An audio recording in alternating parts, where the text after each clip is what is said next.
দূষর ও অভিভাবক আমেরিকা। এরপরে দেখেছি তারা যুদ্ধে পরাজিত হয়ে ইরানের কাছে পরাজিত হয়ে তারা যুদ্ধ বিরতিতে এসেছে, কিন্তু তারপরও ফিলিস্তিনে সে হত্যাকাণ্ড বর্বর হত্যাকাণ্ড তারা থামাননি।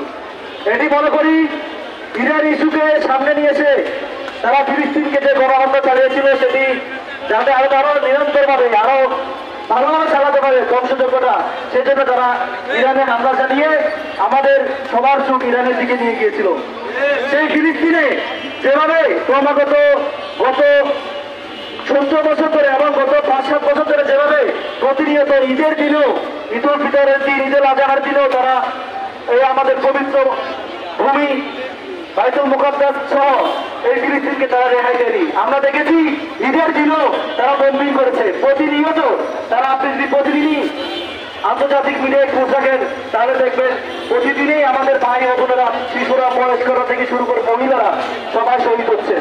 এই যে বিশ্ব বিবেককে একদিকে নিয়ে গিয়ে আবার অন্যদিকে ক্রমাগত মুসলিমদেরকে নিধন করার যে ষড়যন্ত্র, সেটা আমরা বুঝতে পারছি না, মুসলিম বিশ্ব বুঝতে পারছে না বলেই আজকে মুসলিম বিশ্বের মহাসংকটের দিকে ধাবিত হয়েছে। আমরা দেখছি না কোন ইহুদি রাষ্ট্র, কোন খ্রিস্টান রাষ্ট্র জাতিগতভাবে নিধনের শিকার হচ্ছে কোন মুসলিম রাষ্ট্র ছাড়া।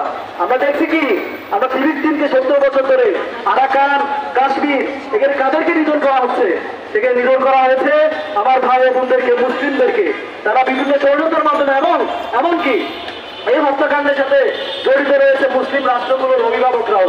এই যে তুরস্ক থেকে শুরু করে পাকিস্তান, বাংলাদেশ, এই যে ইন্দোনেশিয়া, যে মুসলিম সংখ্যাগরিষ্ঠ রাষ্ট্রগুলো রয়েছে, তারা কি একবারও সরাসরি তাদের বিরুদ্ধে গিয়েছে?